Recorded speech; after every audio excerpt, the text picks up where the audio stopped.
ఆ మాటలు కాక మీ వాక్కులతో నింపి మహిమ ఘనత ప్రభావాలు మీరే పొందుకోమని మా ప్రభుని మార్క్షుడైన యేసుక్రీస్తు ద్వారా అడుగుకుంటూ ప్రార్థన చేస్తున్నాం పరమ తండ్రి. ఆమేన్. క్రీస్తునందు ప్రియటువంటి దేవుని బిడ్డలారా, యేసుక్రీస్తు నామమున మీ అందరికీ వందనాలు తెలియజేస్తున్నాను. దేవుడు మనల్ని ప్రేమించి తన ఉచితమైన కృప మన మీద అనుగ్రహింపచేసి మనల్ని సజీవులుగా ఉంచినటువంటి దేవాది దేవునికి ప్రత్యేకంగా ఈ దినాన కృతజ్ఞత వందనాలు తెలియపరుస్తూ ఉన్నా. గత వారమంతయు దేవుడు మనల్ని కాసి కాపాడి సంరక్షించి మరొక ఉన్నతమైనటువంటి పరిశుద్ధ పునరుద్ధానపు ఆదివారంలోనికి దేవుడు మనల్ని ప్రవేశపెట్టాడు. గత ఆదివారం దినం మనం ఒక వాక్యాన్ని ధ్యానం చేశాం, జ్ఞాపకం ఉందా? తృప్తిపరచువాడుండగా అలసియున్న వారి ఆశలను తృప్తిపరచువాడు, వేడితో మనల్ని తృప్తిపరుస్తున్నాడు అనగా తృప్తిపరచువాడుండగా భయం ఎందుకు అనేటువంటి ఈ 3 అంశాలలో ఒక అంశాన్ని మనము జ్ఞాపకము చేసుకున్నాం. ఈ దినము త్రిత్వంలోని 8వ ఆదివారంలోకి మనం ఉన్నాం. ఈ 8వ ఆదివారము ఈనాటి అంశం తేడా తెలుసుకో. ప్రస్తుతం మనము పోటీ ప్రపంచంలో ఉన్నాం. ప్రతి విషయంలోనూ, అలాగే సంస్థలు కానీ, వ్యక్తులు కానీ, వస్తువులు కానీ ఒకరితో ఒకరు ఒకదానికన్నా ఒకటి పోటీ పడుతున్నట్టు ఈ ప్రపంచంలో మనం ఉన్నాం. ఒకదానితో ఒకటి పోటీ పడుచు ఈ క్రమంలో అసలైనటువంటి వాటి స్థానంలో నకిలీ వాటిని మనము సమకూర్చుకుంటూ ఈ పోటీ ప్రపంచంలో అసలేమిటో నకిలీ ఏమిటో తెలియని పరిస్థితుల్లో మనము ఉంటున్నాం. చాలా సందర్భాలలో మనము గమనిస్తూ ఉంటాం, ఒక వస్తువు మనం కొనాలంటే ఆ వస్తువు యొక్క నాణ్యతను మనము తెలుసుకుంటాం. ఒక షాపింగ్కి వెళ్ళిన తర్వాత ఒక నూతనమైన వస్త్రము కొనాలంటే దాని మన్నిక, దాని రంగు, ఇవన్నీ మనము చాలా పరిశీలన చేస్తాం. ఈ షాపు వ్యాపారస్తులు ఏం చేస్తారంటే అసలు వాటిని తీసేసి నకిలీ వాటిని అసలు వాటిలో పెట్టేసి ఇది అసలది అంటే మనం నమ్ముతాం. దాని మన్నిక చూసి మనం మురిసిపోతూ ఉంటాం. వాడు నీకు డూప్లికేట్ వేసే సంగతి నీకు తెలియదు, కానీ వాడికి తెలుసు. కానీ అవే మంచివి, అవే బ్రాండెడ్ అని కొనుక్కుంటాం తప్ప దానికి మనకి తేడా తెలియదు. కొన్ని దినాల తర్వాత వస్తువైనా వస్త్రమైనా వాడిన తర్వాత మనం ఏమనుకుంటామంటే ఈ షాప్ వాడు ఎంత మోసం చేశాడు అనుకుంటాం. అలాగే లోకములో ఉన్నటువంటి ఆలోచనలన్నీ కూడా ఎలా ఉంటాయంటే ఏది మంచిదో ఏది చెడుదో తెలియనటువంటి పరిస్థితుల్లో మనము ఉన్నాం. ఏది నిజమో ఏది అబద్ధమో తెలియదు, ఏది సత్యమో ఏది అసత్యమో తెలియదు. ప్రపంచం ఇప్పుడు ఎలా నడుస్తుందంటే అబద్ధాల మీద నడుస్తుందే తప్ప నిజాల మీద నడవడం లేదు. నిజం చెప్పిన వాడు ఒక్కడగానే ఉంటాడు, అబద్ధం చెప్పిన వాళ్ళు 100 మందిగా ఉంటారు. నిజం చెప్పినవాడు ఒంటరిగానే ఉంటాడు, అబద్ధం చెప్పినవాడు జన సమూహంతో ఉంటాడు. కానీ ఇప్పటి వరకు కూడా మనకు ఆ తేడా తెలియదు. మనం ఏమనుకుంటున్నామంటే అందరము సమానమే కదా, అన్ని వస్తువులు మంచివే కదా, అన్ని వస్త్రాలు మంచివే కదా అని అనుకుంటున్నాం. కానీ తేడా తెలుసుకోలేనటువంటి పరిస్థితుల్లో మనము ఉన్నట్లుగా మనం అక్కడ చూడగలుగుతాం. ఇదే క్రమంలో కూడా క్రైస్తవ సంఘాలలో మనం చూస్తూ ఉంటాం. సేవకుల్లో కానీ, బోధకుల్లో కానీ, విశ్వాసుల్లో కానీ ఎంత తేడా కనబడుతుందో మనం అక్కడ చూడగలుగుతున్నాం. ఏది నిజమైన బోధో, ఏది అబద్ధమైన బోధో, ఏ సేవకుడు నిజమైన సేవకుడు, ఏ సేవకుడు అబద్ధ సేవకుడో మనం ఇంకవరకు కూడా తేడా తెలియని పరిస్థితుల్లో మనమున్నాం.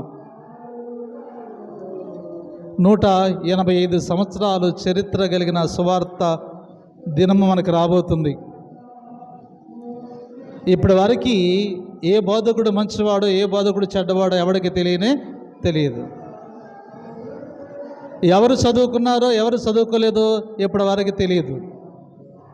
కానీ ఇప్పుడే ప్రక్షాళనం ప్రారంభమైంది. ఆంధ్ర సవార్థిక లూథరన్ సంఘాల్లో ప్రక్షాళన ప్రారంభమైనప్పుడు నకిలీ దొరలు ఉన్నారు. 430 మంది నకిలీ సర్టిఫికేట్స్ వారు ఉన్నారు. వాళ్ళు చదువులు లేవు, ఏమీ లేవు. వాళ్ళందరిని తీసి పక్కన పెట్టేసింది. ఇప్పుడు అసలైనటువంటి వారు, చదువుకున్న వారు మాత్రమే సంఘాల్లో పరిచర్య చేయడానికి దేవుడు వారికి సహాయము చేస్తున్నారు. కాబట్టి దేవుని బిడ్డలారా, అందుకే ఏది తేడా అనేది మనం తెలుసుకోలేకపోతున్నాం. మనం కూడా మన గృహాలకు వచ్చినప్పుడు తల వంచుతాం. ఎవరైనా వచ్చి ప్రార్థన చేస్తున్నారు, కానీ ఎవరి ప్రార్థన దేవుడు ఆలకిస్తాడు, ఎవరి ప్రార్థన వైపు దేవుడు మళ్ళీ చూస్తాడు, ఎవరిని దేవుడు పంపించాడో, ఎవరిని అభిషేకించాడో ఇప్పటికీ మనకు తెలియదు. తెలుసా? మనకి తెలియదు. మీ ఇంటికి ఎవడొచ్చినా ప్రార్థన చేసుకుంటారు, కానీ దేవుని అభిషేకము కలిగిన వారు మాత్రమే ధైర్యముగా తల మీద చేసి ప్రార్థన చేయగలుగుతారు. దేవుని అభిషేకం లేనివాడు ఎన్నడూ కూడా తల మీద మరి చేసి ప్రార్థన చేయడు. ఒకవేళ తల మీద చేసి ప్రార్థన చేయాలంటే నీ కాపరై ఉండాలి. నీ కాపరై ఉంటేనే నీ తల మీద చేసి ప్రార్థన చేయాలి. అలాగే ఏదో కాపరైతే తనలో ఉన్నటువంటి దెయ్యాలన్నీ కూడా నీ మీదికి వస్తూ ఉంటాయి. అందుకే తొందరపడి మీరు ఎవరి చేతు మరి శిరస్సు మీద చేయించి ప్రార్థన చేయించుకోవద్దు. ఎందుకంటే నీ కాపరి అభిషేకించబడినవాడు, దేవుని చేత పంపబడినవాడు, సర్వాధికారము దేవుడు అతనికి అనుగ్రహించి ఉన్నాడు. కనుక ఆయన నీ శిరస్సు మీద చేసి ప్రార్థన చేస్తే నీకు ఆశీర్వాదాలు వస్తాయి. అలాగే దారైపోయేవాడిని తీసుకొచ్చి ప్రార్థన చేస్తే నీకు 7 దెయ్యాలు పడతాయి. వాళ్ళు ఉన్నట్టు ప్రతి దెయ్యము నీ మీదకి వచ్చేస్తుంది. అందుకే మీరు ఎప్పుడు కూడా తొందరపడి శిరస్సు మీద చేసి ప్రార్థన చేయించుకోవద్దు. చాలా చాలా ప్రమాదం.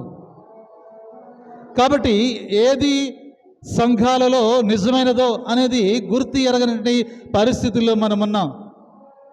అజ్ఞానమైన పరిస్థితుల్లో మనముంటున్నాం. ఏది నిజమో తెలియదు. అబద్ధపు ప్రపంచంలో బ్రతుకుతున్నామే తప్ప ఏది నిజమో, ఏది అబద్ధమో, ఏది నీచమో, ఏది అన్యాయమో, ఏది దుర్మార్గమో అనేటువంటి తేడా తెలియక మనము దుర్మార్గానికి జై అంటున్నామే తప్ప, అసత్యానికి జై అంటున్నామే తప్ప నిజమైన దాన్ని కొమ్ము కాయలేని పరిస్థితుల్లో మనం ఇంకా ఉండిపోతున్న క్రైస్తవులము. అందుకే ఇర్మియా భక్తుడు మాట్లాడుతున్నాడు.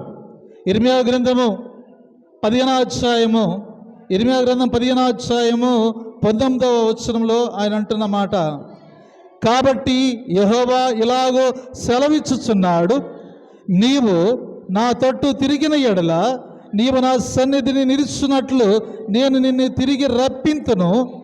ఏవి నీచములో, ఏవి ఘనములో నీవు గుర్తుపట్టిన ఎడల నీవు నా నోటి వలె ఉందవు. చాలు కదండి. ఇక్కడ ఏమంటున్నాడు? మొట్టమొదటి పాయింట్ అన్నాడు, ఏవి నీచములో, ఏవి ఘనమైనవో గుర్తుపట్టాలి.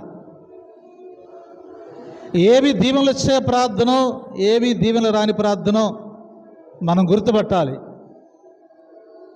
ప్రతి వారు శిరస్సు వంచి ప్రార్థిస్తారే తప్ప ఏ ప్రార్థనకి మనకు జవాబు వస్తున్నది, ఏ ప్రార్థనకి ఆశీర్వాదాలు పొందుకుంటాం, ఏ ప్రార్థన చేస్తే, ఏ సేవకుడు చేస్తే ఆశీర్వాదాలు మనకు వస్తాయి అనేది మనము ఇంతవరకు ఆలోచన చేయలేని పరిస్థితుల్లో మనము ఉంటున్నాం. చాలా సందర్భాల్లో మీరు యూట్యూబ్లో చూస్తూ ఉంటారు, టీవీలో చూస్తూ ఉంటారు. ప్రపంచ ప్రఖ్యాతి కాంచిన దైవ సేవకులు ఏం చేస్తున్నారా, టీవీలో హ్యాండ్ కర్చీపులు కొంటే కదండి, హ్యాండ్ కర్చీపులు కొంటే స్వస్థత కలుగుతుంది. ఇలాంటి పరిస్థితుల్లో వచ్చి మనుషులను మాయ చేస్తున్నారు. ఎలాంటిది నిజం అనేది తెలుసుకోలేనటువంటి అజ్ఞానమైన పరిస్థితుల్లోనే మనం ఉంటున్నాం. నిజమైన ఆరాధన అల్లరితో కూడిన ఆరాధన ఉండకూడదు. నిజమైన ఆరాధన దేవునికి ఇష్టమైన ఆరాధనగా మనం ఉండాలి. అల్లరి చిల్లరతో ఆటపాటలతో ఎగిరి గంతులేసేటువంటి ఆరాధన మనది కాదు. అది ఎవరిదంట? అదేమంట? దయ్యాల బోధ వల్లించేటువంటి సేవకులు ఉన్నారు, సొంత బోధలు బోధించేటువంటి సేవకులు ఉన్నారు. వారిది ఆ బోధ. బైబిల్లో ఉన్నది ఉన్నట్లుగా ప్రకటించేటువంటి వారుగా ఈనాటి సేవకులు ఉన్నారు కొందరు, కానీ కొందరు అలాగూ లేరు. అందుకే ఏమంటున్నానంటే, ఏవి నీచమైనవి ఏవి ఘనమైనవో మీరు గుర్తుపట్టాలి అంటున్నాడు భక్తుడైనటువంటి ఇర్మియా మాట్లాడుతున్న మాట. ఏమని మాట్లాడుతున్నాడంటే, ఇశ్రాయేలు యొక్క జీవిత విధానము ఎలా ఉన్నదంటే, నిజమైన దేవుణ్ణి విడిచిపెట్టి అన్యులను ఆరాధించేటువంటి వారుగా వారు తయారైపోయారు. కనుక ఇర్మియా వారితో మాట్లాడుతున్న మాట ఏంటంటే, ఏవి నీచములో ఏవి ఘనములో నీవు గుర్తుపట్టిన ఎడల నీవు నా నోటి వలె ఉండు. వారు నీ తట్టుకు తిరగవలెను, కానీ నీవు వారి తట్టుకు తిరగకూడదు. ఎవరి తట్టు తిరగాలంట? మనము దేవుని వైపు అనగా నిజం వైపు తిరగాలి. ఎక్కడ నిజం ఉందో అక్కడే నిజం వైపు తిరగాలి. కానీ మనము నిజం వైపు తిరగాం, అబద్ధం వైపు తిరుగుతాం, అబద్ధాన్ని నమ్ముతాం కదండి. అబద్ధపు జీవితాల్లో బ్రతుకుతున్నామే తప్ప నీవు నేను సత్తే ఎక్కడికి వెళ్తామో ఒకసారి ఆలోచన చేయాలి. మన జీవితం అబద్ధ జీవితంగా ఉంటే మన బ్రతుకు కూడా అబద్ధ బ్రతుకుగానే ఉండిద్ది. కాబట్టి ఏది నిజమో ఏది అబద్ధమో తేడా తెలుసుకోవాలి. ఏ మానవుడైనా తేడా తెలుసుకోవాలి. ఏది న్యాయమో ఏది అన్యాయమో తేడా తెలుసుకోవాలి. యేసుక్రీస్తు ప్రభువారు ఈ లోకానికి ఆయన రెండవ రాకడలో రాబోతుండగా ఆయన ఎలా రాబోతున్నా అంటే, ఒక కొదమ సింహలే రాబోతూ న్యాయపీఠం మీద న్యాయము తీర్చువాడుగా ఆయన రాబోతున్నాడు. ఎవరు కూడా ఏమంటున్నారంట, ఎవరు ఆయనకి బంధువులు లేరు, ఎవరు ఆయనకి స్నేహితులు లేరు, ఎవరు ఆయనకి రక్త సంబంధులు లేరు కదండి. కులమత భేదాలు లేవు. అందరూ కూడా ఒకే స్థలంలోకి రాబోతుండగా తీర్పు అనేది రాబోతున్నది. తీర్పు మనం ఏం చేస్తాం కదండి.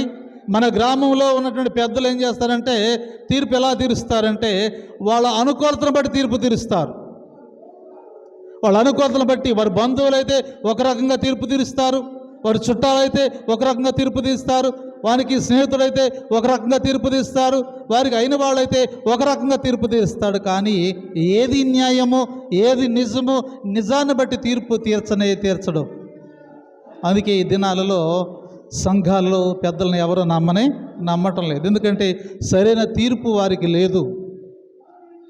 అలాగే కాపర్లు కూడా అబద్ధపు మాటలు చెప్పడమే, అబద్ధపు ఆలోచనలు చేయటమే. కానీ ఏది నిజమా ఏది అబద్ధమా తెలుసుకుని బోధించినటువంటి వారుగా మనం ఉండాలి. ఇలాంటి బోధలు ఎలా ఉన్నాయంటే, మెప్పించే బోధలైతే సంతోషంగా నవ్వుకుంటారు. ఈ కాపరి చాలా మంచివాడు అనుకుంటాడు. కఠినంగా బోధిస్తే వీడు మంచివాడు కాదురా అంటారు. కానీ బైబిల్ ఏం చెప్తుంది? మనసుకు గాయము పడేటువంటి మాటలే మాట్లాడాలి, కఠినమైన మాటలే మాట్లాడాలి. కఠినమైన మాటలు వాక్యం ద్వారా మాట్లాడగలిగితే పరివర్తన చెందుతాడు. పౌలు భక్తుడు మాట్లాడుతున్న మాట, నేను ఎవరిని మెప్పించే బోధ చేయలేదు. పౌలు భక్తుడు మాట్లాడుతున్నాడు, ఎవరిని మెప్పించే బోధ నేను ఇంతవరకు చేయలేదు, దేవుణ్ణి మెప్పించే బోధ మాత్రమే చేశాను. కాబట్టి ఇక్కడ ఏమంటున్నానంటే, ఇప్పుడు ఎవరి వైపు తిరగాలంట? దేవుని వైపుకు తిరిగితే నా నోటిలాగా మీరు కూడా ఉంటారు. అంటే అంత పరిశుద్ధముగా మీరు ఉంటారు. కాబట్టి దేవుని బిడ్డలారా, అందుకే ఆయన చక్కని మాట మాట్లాడుతూ 15వ అధ్యాయము 20వ వచనంలో మాట్లాడుతున్నాడు. అప్పుడు నిన్ను ఈ ప్రజలు పట్టజాలని ఇత్తడి ప్రాకారముగా నేను నియమించెదను, నిన్ను రక్షించకు నిన్ను విడిపించుటకు నీకు తోడైయుందును కనుక వారు నీ మీద యుద్ధము చేదురు కానీ నిన్ను జయింపకపోయిరి. పోయిదురని యెహోవా సెలవిచ్చుచున్నాడు. ఎవరి మాట వినాలంట? దేవుని మాట వినాలి. దేవుని మాట వింటే ఆయన అంటున్న మాట ఏంటంటే, నా నోటి వలె నీ ముందువు, వారు నీ తట్టును తిరగవలెను కానీ నీ వారి తట్టును తిరగకూడదంట. నిజం వైపు తిరగాలి తప్ప అబద్ధం వైపు మనుషులు తిరగకూడదు. కాబట్టి దేవుని బిడ్డలారా, అందుకే ఉన్నట్టు ఏవి నీచమైనవో ఏవి ఘనమైనవో తేడా తెలుసుకోవాలి. తేడా తెలుసుకోకుండా మనము బోధించకూడదు, తేడా తెలుసుకోకుండా ప్రార్థించకూడదు, తేడా తెలుసుకోకుండా ఏ మనిషిని నమ్మకూడదు అని చెప్తున్నాడు. చివరి ఆయన అన్న మాట ఏంటంటే, మరి 21వ వచనంలో కూడా మాట్లాడుతున్నాడు. దుష్టుల చేతిలో నుంచి నిన్ను విడిపించేదను, బలాత్కారుల చేతిలో నుండి నిన్ను విమోచించదు. ఎవరు దుష్టులు? ఎవరండి బలాత్కారులు? ఎవరు బలాత్కారులు అంటే దేవునికి వ్యతిరేకముగా ఉన్నవారు దుష్టులు. వారు బలాత్కారులు. వారు ఏం చేస్తారంట? దేవుని మార్గంలోనికి రానివ్వకుండా వారిని ఆపివేయడానికి సిద్ధపడుతున్నటువంటి వారుగా మనమున్నాం. కాబట్టి దేవుని బిడ్డలు అందుకే అన్నాడు, ఏది నిజమో ఏది అబద్ధమో ఖచ్చితంగా మనము తెలుసుకోవాలి. ఎలా తెలుస్తాం? ఎలా తెలుసుకుంటాం? ఎలా తెలుసుకోవాలి? ఎలా తెలుసుకోవాలంటే బైబిల్ లేఖన భాగం చదవాలి, దేవుణ్ణి అడగాలి. ప్రభువా, నేను ఒక పలానా ప్రాంతానికి వెళ్ళబోతున్నాను, ఆ ప్రాంతంలో నేను ఉండగలుగుతానా కదండి? ఆ ప్రాంతంలో నేను నా మాటలు వినగలుగుతారా అనేది నువ్వు దేవుని అడిగినప్పుడు దేవుడు ఖచ్చితమైన సమాధానము చెప్పడానికి ప్రార్థన ద్వారా దేవుడు అవకాశాన్ని కలిగిస్తూ ఉంటాడు. అందుకే అన్నాడు, ఇత్తడి ప్రాకారముగా నేను మిమ్మల్ని నియమించేదను, నిన్ను రక్షిస్తాను, విడిపిస్తాను, నేను నీకు తోడుగా ఉంటాను. ఎందుకంటే నీవు దేవునితో ఉన్నప్పుడు కదండి, దేవునితో నీవు ఉన్నప్పుడు ఆయన ఏం చేస్తానంట, నీకు తోడుగా ఉండడానికి నేను సిద్ధముగా ఉన్నాను. యెహెజ్కేలు గ్రంథము 22వ అధ్యాయం 26వ వచనాన్ని చదువుకుందాం. యెహెజ్కేలు గ్రంథము 22వ అధ్యాయము 26వ వచనాన్ని చదువుకుందాం.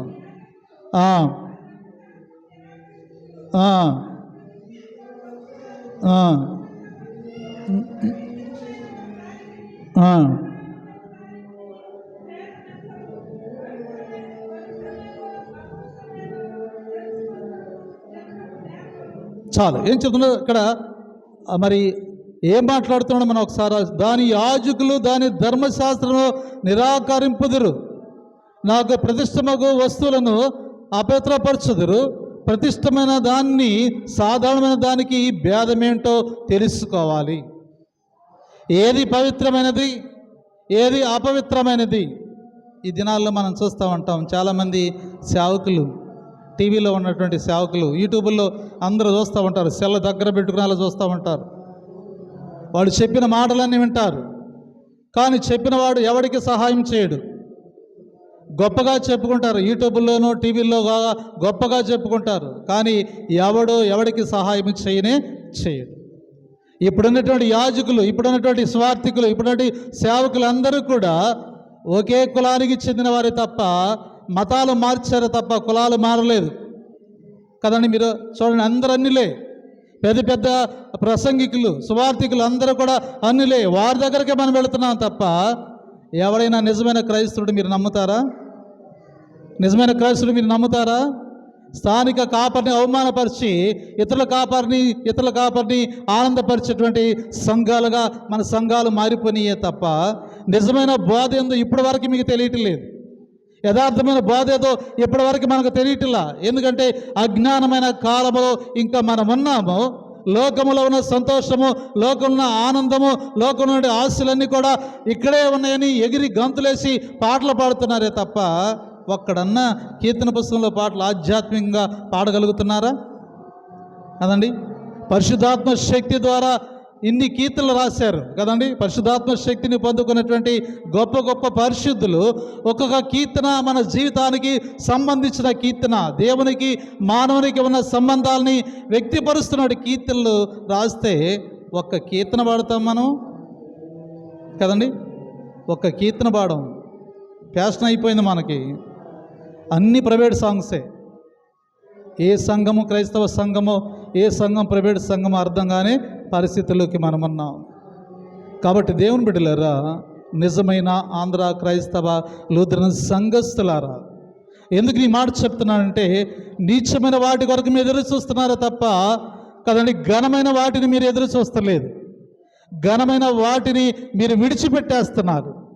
నీచమైన వాటిని మీరు పట్టుకుని ఎలాడుతున్నారు. కానీ వాటిని విడిచిపెట్టవలసింది విడిచిపెట్టేస్తే మనకు రావాల్సిన ఆశీర్వాదాలన్నీ మన మీదికి దేవుడు కుమ్మరింప చేయడానికి సిద్ధముగా ఉన్నట్లుగా మనం అక్కడ చూడగలుగుతాం. రెండవ విషయాన్ని జ్ఞాపకం చేస్తూ ఉన్నాడు.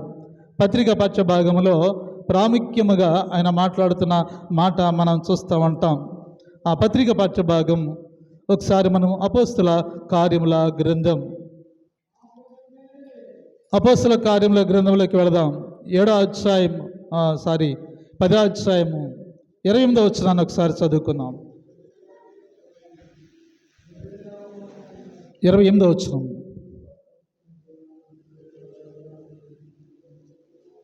అపోస్తుల కార్యముల గ్రంథం లేదా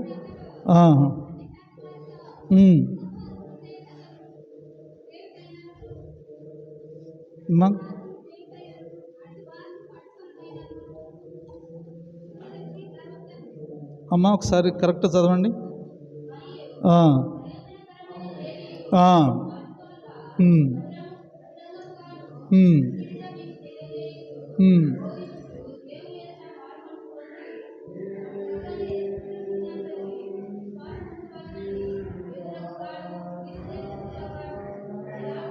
అమ్మ ఒక్కసారి నేనే చదువుతా, మీరు చదవద్దు కానీ నేనే చదువు. 10వ అధ్యాయం 28వ వచనం కదండి.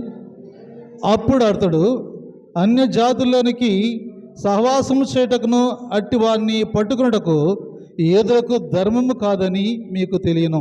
అయితే ఏ మనుషుడు నిషేధింపదగిన వాడైనను అపవిత్రువాడైనను చెప్పకూడదని దేవుడు నాకు చూపించుచున్నాడు అని చెప్తున్నాడు.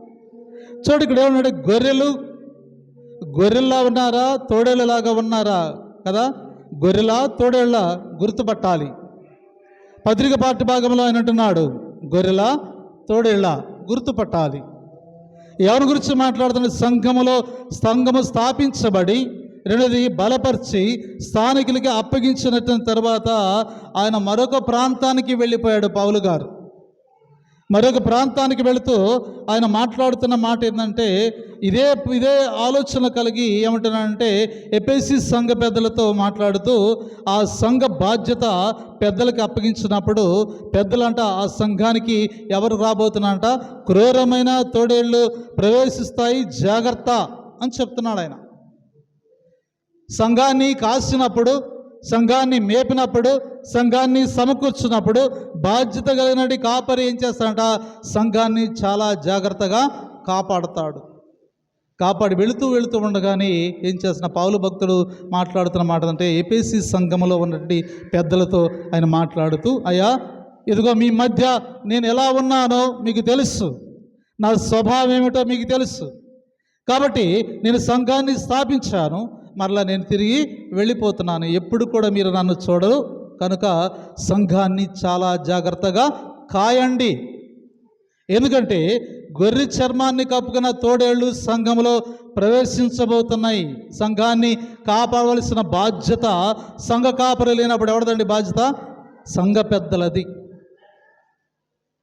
కాబట్టి దేవుని బిడ్డలారా, అందుకే ఆయన అంటున్నాడంటే, గొర్రెల తోడేళ్ళ మీరు ఒకసారి గుర్తుపట్టండి అని చెప్తున్నాడు. ఎవరు దేవాలయంలో కోడేళ్ళు ఉన్నారు, ఎవరు గొర్రెలు ఉన్నారు గుర్తుపట్టగలుగుతామా? కదండి, గుర్తుపడతామా? అందుకే ఒక వ్యక్తి ఒక రైతుతో మాట్లాడుతున్నాడు. అయ్యా గోధుమలతో పాటు గురిగింజలు కూడా పెరుగుతున్నాయ్యా అంటున్నాడు. అంటే యజమానుడు అంటున్నాడు, పెరగనివ్వు అంటున్నాడు. పెరగనివ్వు, కోతకాలం వచ్చినప్పుడు దాన్ని కోసి వేరు చేస్తాం. అలాగే విశ్వాసులు అవిశ్వాసులు ఒకే స్థలంలో పెరుగుతున్నారు, పెరగనివ్వండి. కాలం వచ్చినప్పుడు అవిశ్వాసులను దేవుడు ఏం చేస్తాడో, విశ్వాసుల దేవుడు ఏమి చేస్తాడో మనకు తెలియదు. తీర్పు తీర్చేది ఆయనే. అందుకే ఉన్నానంటే, ఇప్పుడు మీరు గమనించవలసిందంటే గొర్రెల తోడేళ్ళ గుర్తుపట్టండి. కాబట్టి దేవుని బిడ్డలారా, అందుకే ఇక్కడ ఆ లేఖన భాగంలో అపొస్తలుల కార్యముల గ్రంథం 20వ అధ్యాయం 21వ వచనాన్ని చదువుకుందాం. అపోస్తుల కార్యముల గ్రంథం 20 అధ్యాయం 21 వచనాన్ని 21 వచనాన్ని చదువుకున్నాం. మా 20 అధ్యాయం 21 వచనం.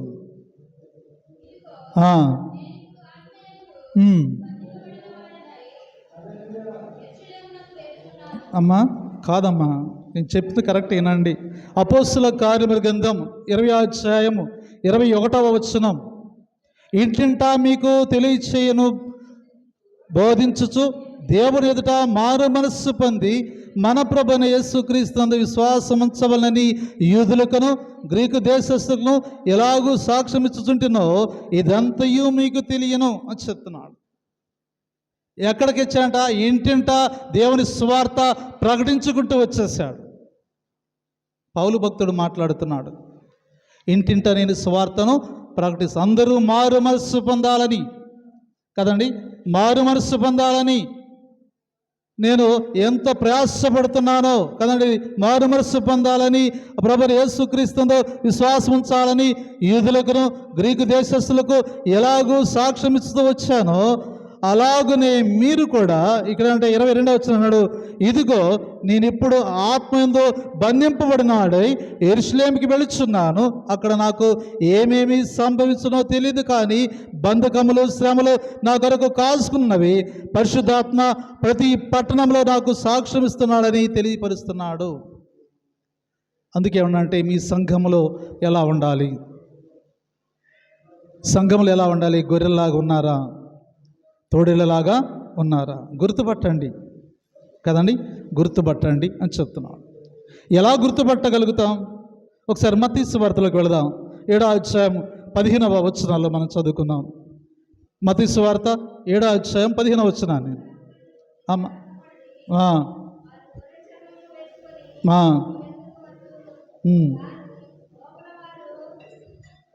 సరే చాలు కదండి.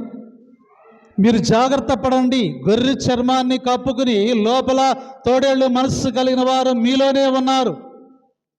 వాళ్ళు మీతోనే ఉంటున్నారు, మీతోనే సహవాసం చేస్తున్నారు. జాగ్రత్త. వారు వంకర మాటలు చెప్తారు, దేవుని మాటలను వంకరగా బోధించడానికి ప్రయత్నం చేస్తారు కదండి. చాలామంది ఇప్పుడు పాదిరి గారిని పూజిస్తున్నారు కదండి. పాదిరి గారులు ఏమైనా దేవుళ్ళ కదండి? పాదిరి గారులు దేవుళ్ళు కాదండి. పాదిరి గారులు మధ్యవర్తులు, సాధనం. దేవుడు ఆళ్ళ ద్వారా వర్తమానాన్ని అందించడమే తప్ప వాళ్ళు దేవుళ్ళు కానే కారు. ఎవరిని పూజించాలంటే ప్రభువుని పూజించాలి, ప్రభుని ఆరాధించాలి, ఆయన్ని గణపరచాలి. ఇప్పుడు ప్రభు కాళ్ళ మీద పడకుండా కాపరి కాళ్ళ మీద పడుతున్నాం కదండి. చాలామంది మీరు అందరూ మీటింగ్లకు వెళ్తారు, ఆయన కాలు తాగితే చాలని కాళ్ళ మీద పడి దండం పెట్టి వస్తారు. అతడు దేవుడు కాడండి, దేవుని సేవకుడు మాత్రమే. కానీ ఎవరిని ఆరాధించాలి, ఎవరిని పూజించాలి, ఎవరిని గణపరచాలి, ఎవరిని ఆరాధించాలంటే ప్రభుని మాత్రమే ఆరాధించాలి, ప్రభుని మాత్రమే గణపరచాలి. మనుషులు ఆరాధనకి యోగ్యులు కారు. అందుకే పౌలు భక్తుడు మాట్లాడుతున్నారు కదా, అయ్యా మేము కూడా మీలాంటి స్వభావం గల మనుషులమే, మమ్మల్ని మీరు ఆరాధించొద్దు, మమ్మల్ని పూజించొద్దు కదండి. నీ కొరకు నా కొరకు ప్రాణం ఇచ్చినటువంటి ప్రభు ఉన్నాడు, ఆయన్ని మీరు ఆరాధించండి అని చెప్తాం. అందుకే గొర్రెలేంటో తోడేళ్ళు ఎవరో మీరు తెలుసుకోవాలి కదండి.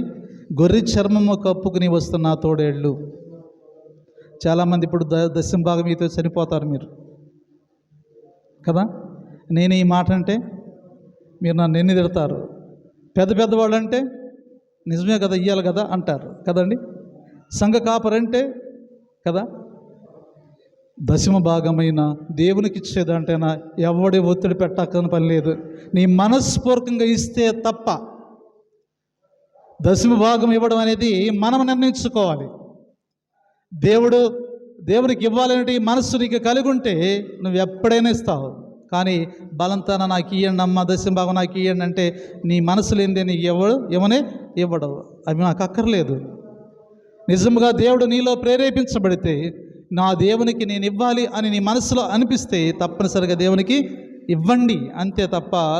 అలా కాకుండా ఇక్కడ ఏమన్నాడు, చాలా టీవీల్లో మనం చూస్తూ ఉంటాం, అందరూ కూడా అలాగే మాట్లాడుతున్నారు కదండి. దశంభాగం ఇచ్చిన వాడేమో పేదవాడు అవుతున్నాడు, దశంభాగం పుచ్చుకున్నవాడేమో ఏసీ కారులో తిరుగుతున్నాడు.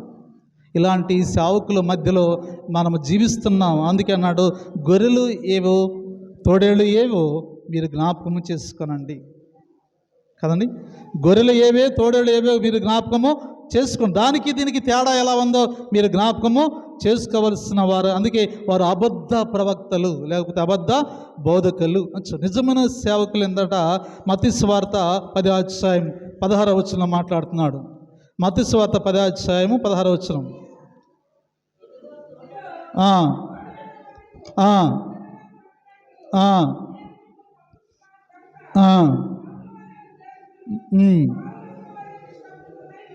చాలు కదండి. ఎక్కడ పంపిస్తున్నాడు ఈయన? ఎక్కడ పంపిస్తున్నాడు? తోడేళ్ళ మధ్యలోకి పంపిస్తున్నాను. గొర్రెల్ని తోడేళ్ళ మధ్యలోకి పంపిస్తున్నాం. జాగ్రత్త, జాగ్రత్త. తోడేళ్ళు ఎవరండి? తోడేళ్ళు ఎవరండి కదా? ప్రభువు తన శిష్యులతో మాట్లాడుతున్న మాట అదే. మిమ్మల్ని ఎక్కడ పంపిస్తుందా? తోడేళ్ళు మధ్యలోకి పంపిస్తున్నా. అంటే సంఘములో తోడేళ్ళు లాంటి మనస్సు కలిగిన వారు ఉన్నారయ్యా, వారితో జాగ్రత్తగా ఉండాలి కదండి. సేవకుడు ఏమి చేయకపోయినా కానీ బురద చల్లటానికి చాలామంది ఎదురు చూస్తూ ఉంటారు. జాగ్రత్త అయ్యా అని ముందుగానే దేవుడు చెప్పాడు. అందుకే నిష్కపటమైన పావురం వలె ఉండండి అని చెప్తున్నాడు ఆయన. నిష్కపటం వల్లే పావురం వల్లే మీరు ఉండండి. సంఘాల్లో పనిచేసేటప్పుడు మీరు ఎలా ఉండాలంటే, ఇష్టమైన వాడు గొప్పవాడు అంటాడు, మంచోడు అంటాడు కదండి. కష్టం కలిగిన వాడు, ఇటు దుర్మార్గుడు, ఇటు ఎప్పుడు వెళ్ళిపోతాడా, ఎప్పుడు మారిపోతాడా అని ఎదురు చూసేటువంటి వారు కూడా ఉంటారు. కానీ దేవుడు అంటున్నాడు, మీరు నిష్కపటమైన మనస్సు కలవారై సంఘాల్లో తోడేల మధ్యలో ఉంటున్నారు, జాగ్రత్త అని చెప్తున్నాడు. అందరి మనస్సు ఒక రకంగా ఉండదు కదండి. మీ అందరి మనస్సు ఒక రకంగా ఉండదు. కానీ మీ అందరి మనస్సు తెలిసిన వాడు ఎవడంట? కాపరి. మీ స్వభావాలు తెలిసిన వాడు కాపరి. కాపరికి తెలుసు మానవుని యొక్క స్వభావము, ఏ వ్యక్తి స్వభావం ఎలా ఉన్నదో కాపరి పరిశీలన చేస్తాడు. అందుకే దేవుడు వారికి ఇచ్చిన జ్ఞానం ఏంటంటే, నిష్కపటమైనటువంటి పావును వలె మీరు ఉండండి అని చెప్పాడు. రకరకాల మనుషులు ఉంటారు కదండి. రకరకాల మనుషులు. మాకు ట్రైనింగ్ అయ్యేటప్పుడు ఓ ప్రిన్సిపాల్ గారు ఒక మాట చెప్పాడు. ప్రిన్సిపాల్, గృహ దర్శనాలు చేసేటప్పుడు గృహ యజమానులు లేకుండా మీరు గృహాలు దర్శించవద్దు అని చెప్పాడు. ఎందుకంటే గృహాలు దర్శించేటప్పుడు భార్యాభర్త లేకపోతే ఆ కాపరి లేకపోతే పాస్టర్ గారు ఇద్దరు ఉండాలి. లేకపోతే ఎవరూ లేనప్పుడు కుటుంబ యజమానులు ఉంటేనే గృహాలని దర్శించాలి. ఇది వాళ్ళు చెప్పినట్టు సత్యం. ఈ దినాల్లో మన సంఘాల్లో చూస్తూ ఉన్నాం. సంఘాల యొక్క పరిస్థితులు ఎలా ఉన్నాయో మీ అందరికీ తెలిసిన విషయమే. కనుక అందుకే మనము ఎంత దూరంగా ఉంటే అంత గొప్పగా ఆశీర్వదించబడతాం. లోకానికి దూరంగా ఉండాలి, పాపానికి దూరంగా ఉండాలి, గొర్రె చర్మము కప్పుకున్నటువంటి తోడేళ్ళకి దూరముగా ఉండాలి. అప్పుడు నిజాలు తెలుసుకుంటాం. నిజాలు తెలుసుకొని అబద్ధ ప్రవక్తల వలె మనము ఉండకూడదు అని చెప్తున్నాడు. కాబట్టి దేవుని బిడ్డలారా, అందుకే అన్నాడు, గొర్రెల తోడేళ్ళ ఏం చేయాలంట? గుర్తుపట్టండి.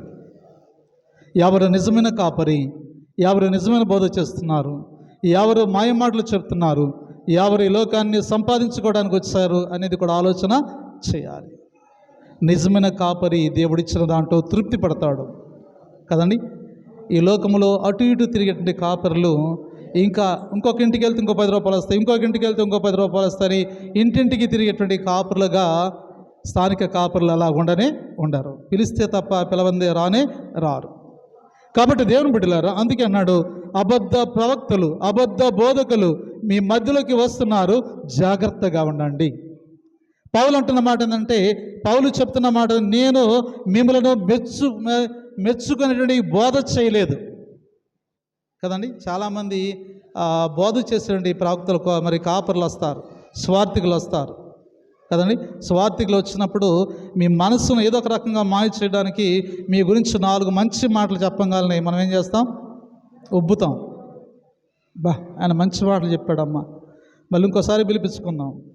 నన్ను పిలిపిస్తే నేను కఠినంగా మాట్లాడతా, రెండోసారి నన్ను పిలవరు. పిలుస్తారా? పిల్లలు, కఠినమైనటువంటి బోధ నీ జీవితంలో గొప్ప ఆశీర్వాదాలు తెచ్చిపెడతాయి కదండి.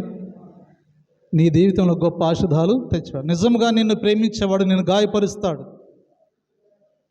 గాయపరుస్తాడా లేదా? నిజంగా మన స్నేహితుడు నిజంగా మనల్ని ప్రేమించేవాడు ఖచ్చితంగా మనల్ని గాయపరుస్తాడు. మనల్ని ప్రేమించిన వాడు లెక్కలేని ముద్దులు పెడతాడు. వీడి ప్రేమ గొప్పదిరా అనుకోవడానికి.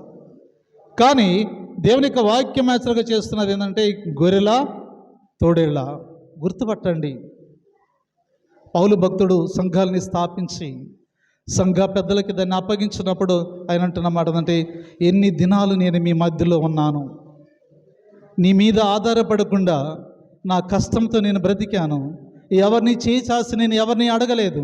ఎన్ని బాధలు వచ్చినా, ఎన్ని ఇబ్బందులు వచ్చినా, ఎన్ని శ్రమలు వచ్చినా, మీ ద్వారా నాకు ఎన్ని అపనిందలు వచ్చినా మిమ్మల్ని త్రూలి ఒక్క మాట కూడా నేను మాట్లాడలేను. ఎంతకాలం, ఎన్ని దినాలు, ఎన్ని సంవత్సరాలు మీ మధ్య నేను పరిచయం చేసి ఇప్పుడు నేను తిరిగి వెళ్ళిపోతున్నాను. ఇక నా ముఖం మీరు చూడరు. కానీ సంఘము జాగ్రత్త, సంఘాన్ని జాగ్రత్తగా కాయండి. ఎందుకంటే గొర్రె చర్మము కప్పుకున్నటువంటి తోడేడు మనసు కలిగిన వారు సంఘాల్లో దొరబడతారు, జాగ్రత్త అని చెబుతున్నటువంటి పౌలు భక్తుడు మాటలు మనము కూడా ఆలకించాలి. మూడవ విషయాన్ని జ్ఞాపకం చేస్తామన్నాడు.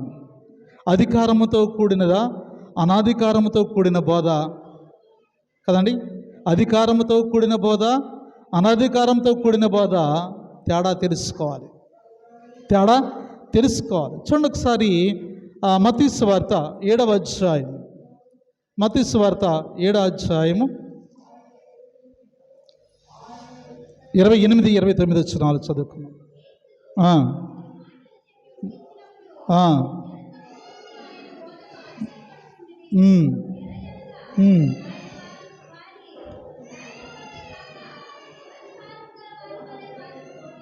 చాలు. యేసుక్రీస్తు ప్రభువారి యొక్క బోధ ఎలా ఉందంటే శాస్త్రుల బోధ వంటిది కానే కాదు. శాస్త్రుల బోధ, సమాజ మందిరాలలో శాస్త్రులు బోధించేవారు. ఎలాంటి బోధించేవారండి?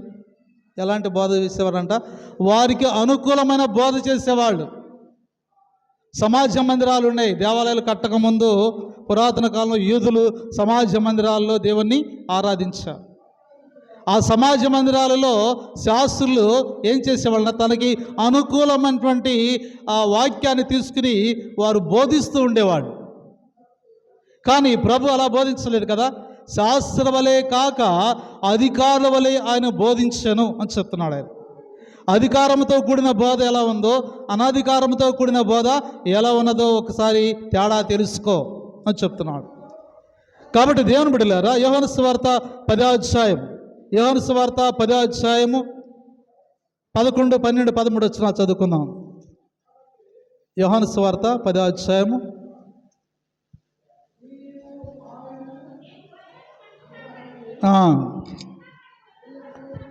నేను గొర్రెలకు మంచి కాపరిని, మంచి కాపరి గొర్రెల కొరకు తన ప్రాణం పెట్టును.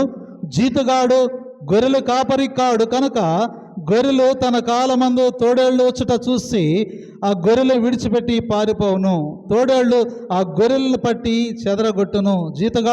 జీతగాడే కనుక గొర్రెల గురించి లక్ష్యము చేయక పారిపోవును అని చెప్తున్నాడు. చలో, ఎలా ఉండాలంట? అధికారే, అనధికారి. అధికారమైన బోధ కలిగి ఉండాలి. దేవుడు మనకిచ్చిన అధికారాన్ని బట్టి దేవుని బోధన మనము ప్రకటన చేసేటువంటి వారుగా మనం ఉండాలి. అందుకే అన్నాడు, అలాగూ అబద్ధ బోధకుల్లాగా, విశ్వాసుల్లాగా సంఘములో ఏమైనా చేయొచ్చులే అని అనుకుంటున్నామేమో కదా. సంఘము నీ సొత్తు కాదు. స్వరక్తమిచ్చి సంపాదించిన దేవుని సంఘం ఇది. ఒకరిది కాదు. ఇది ఒకరి మీద దీన్ని పెత్తనం చేయడానికి, నేను గొప్పవాడిని అని కుర్చీలేసి కూర్చుని పెత్తనాలు చేసేటువంటి సంఘం కాదు ఇది. ఇది దేవుని సంఘం, దేవుని ఆలయము. అందరి బాధ్యత కలిగినటువంటి వారు అధికారులని దేవుడు నియమించాడు తప్ప మనుషులను దేవుడు నియమించలేదు. కాబట్టి దేవుని బిడ్డలారా, ఇది నీ సొత్తు, నా సొత్తు, ఎవరి సొత్తు కాదు. ఆంధ్ర సవర్తిక లూథరన్ సంఘం. ఈ సంఘ పరిమితి మిషనరీస్ కష్టపడి సంపాదించిన సంఘం ఇది. నా ఊర్లో ఉంది, నా పరిధిలో ఉంది, నా ఇష్టం అనే పరిస్థితి నీది కాదు. కేవలం నువ్వు ప్రార్థన చేసుకోవడానికే తప్ప ఇక్కడ సంఘం మనది అనే స్వభావం కలగాలి. మనందరిది ఇది కదండి, ఏ ఒక్కరిది కాదు, ఇది మనందరిది. దేవుడు మనకిచ్చిన సంఘం ఇది, స్వరక్తం ఇచ్చి సంపాదించిన సంఘము, ఏ ఒక్కరిది కానే కాదు. దీని మీద ఎవరిది పెత్తనం లేదు, దీని మీద అధికారి దేవుడే కదండి. దేవుడే ప్రధానమైన అధికారి, ప్రధాన యాజకుడు అని చెప్తున్నా. కాబట్టి దేవుని బిడ్డలారా, అందుకే మరి ఏమంటున్నానంటే అలాగూ సంఘాలలో అనేక మంది అబద్ధ బోధకులు రాబోతున్నారు, తేడా తెలుసుకోవాలి అని చెప్తున్నాడు. అలాగే తిమోతికి రాసిన 2వ పత్రిక 3వ అధ్యాయం 16-17 వచ్చిన చదువుకుందాం. తిమోతికి రాసిన 2వ పత్రిక 3వ అధ్యాయం 16-17 వచ్చిన చదువుకుందాం.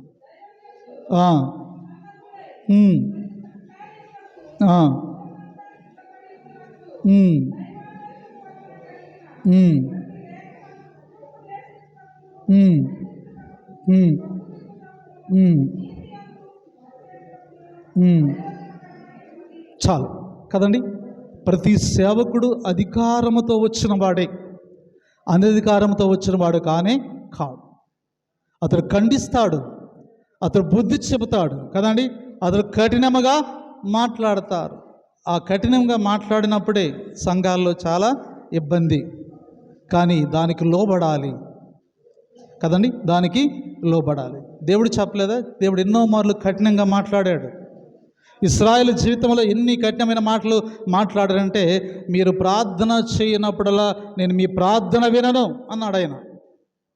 కఠినంగా మాట్లాడలేదు ఆయన, ఏం మాట్లాడేదా కదండి. ఎందుకు వినవు అంటే, మీ చేతులు రక్తముతో తడిసి ఉన్నవి, మీ చేతులు పాపముతో నిండి ఉన్నవి కనుక మీరు పాపము చేసి వచ్చి ప్రభువా ప్రభువా అంటే మీరు ఎలాగూ పరలోక రాజ్యానికి చేరతారు కదండి. చేరని. కాబట్టి దేవుని బిడ్డలారా, దేవుని యొక్క వాక్యాన్ని వింటున్న మనము ఏది నిజమా, ఏది అబద్ధమా, ఏది నిజమైన బోధ, ఏది తప్పుడు బోధ ఆలోచన చేసేటువంటి వారుగా మనం ఉండాలి. అది తెలుసుకోవాలి, తేడా తెలుసుకోవాలి.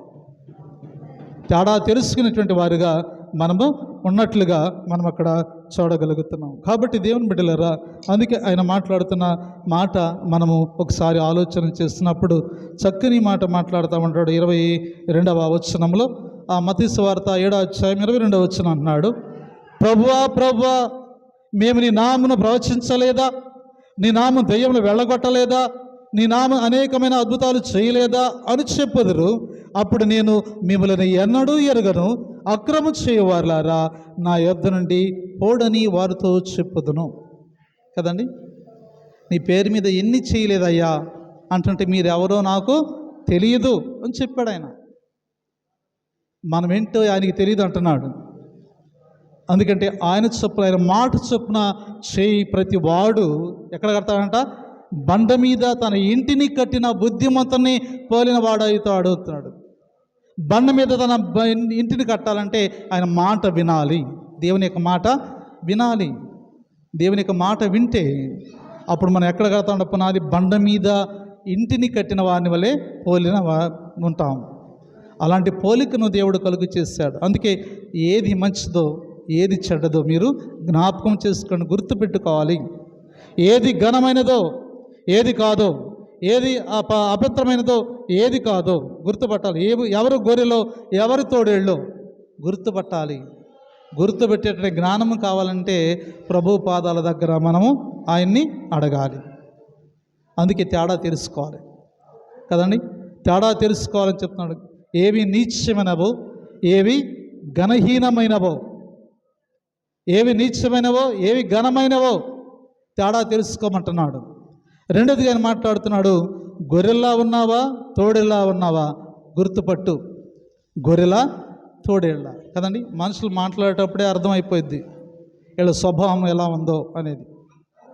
నిజంగా మనం మనుషులను అబ్జర్వ్ చేస్తే మనుషుల స్వభావం మాట్లాడేటప్పుడే అర్థమైపోయింది వీళ్ళు గొర్రెలాగా ఉన్నారా తోడేళ్ళలాగా ఉన్నారా. అంటే గొర్రె చర్మాన్ని కప్పుకుని తోడేళ్ళ వలె మనం ఉండకూడదు, మనం గొర్రెలాగానే ఉండాలి.